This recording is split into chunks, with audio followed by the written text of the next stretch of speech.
Ainda nessa série de vídeos sobre fixação e regressão, no livro Em Além do Princípio do Prazer, Freud ele vai ser levado a referir-se de novo à noção de fixação no trauma como um dos fatos que não se explicam completamente pela persistência de modo de satisfação libidinal e que o obrigam, de alguma forma, a postular a existência de uma compulsão à repetição. Então, a fixação libidinal, ela acaba desempenhando um papel predominante na etiologia dos diversos distúrbios psíquicos que nós conhecemos, o que acaba levando também a precisar a sua função nos mecanismos neuróticos. Então, a fixação está, de alguma forma, na origem do recalque, ok? Então, nós começamos aí a trazer noções um pouco mais claras sobre a fixação, ou seja, aquilo que não foi, de fato, vivenciado, que foi recalcado. E pode mesmo ser considerada como o primeiro tempo do recalque tomado em sentido lato. A corrente libidinal, que sofreu uma fixação, de alguma forma, comporta-se com as formações psíquicas ulteriores como uma corrente pertencente ao sistema do inconsciente, como uma corrente recalcada. Olha que interessante essa mensagem. Então, a fixação muito atrelada à origem ou à noção do recalque. Bom, a fixação ela acaba preparando as posições sobre as quais vai, de alguma forma, se operar a regressão, que sob diversos aspectos nós encontramos essa situação de regressões nas neuroses, nas perversões e nas psicoses.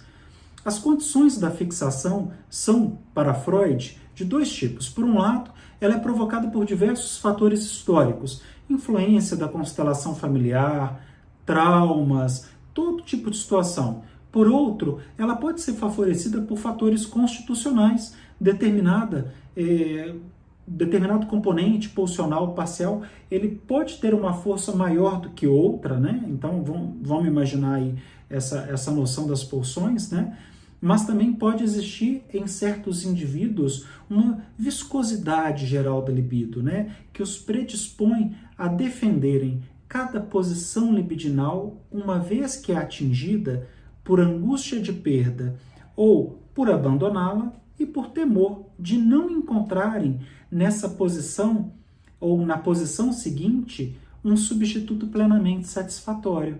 Então, olha que interessante pensar essa noção da regressão relacionada a um ponto de fixação anterior, a uma vivência anterior, né, da criança, dessas fases do desenvolvimento ou em alguma outra etapa da vida, né, que tem muito a ver com essas influências familiares, sociais, culturais, né, legais também, e por outro lado, aquela que tem um pouco a ver com essa força, né, das pulsões que podem variar de indivíduo por indivíduo, e essa angústia de perdê-la, de abandoná-la de alguma forma, de ter que abrir mão desses desejos, dessa satisfação, vamos traduzir dessa forma.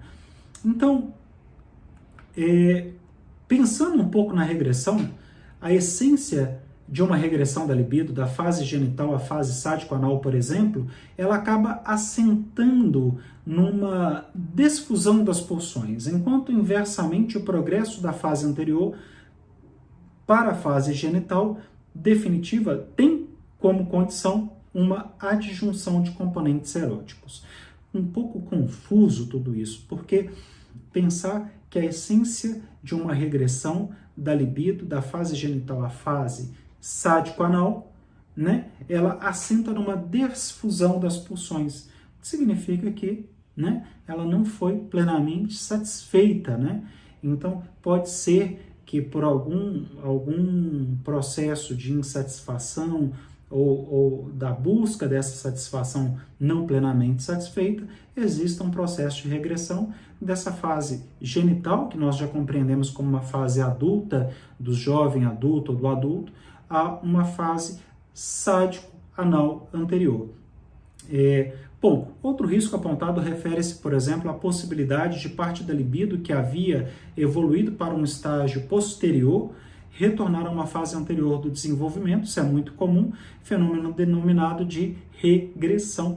Então, assim é que Freud acaba trabalhando esse conceito de regressão como puramente descritivo, relativo a esse período, a essa fase do desenvolvimento sexual. É isso.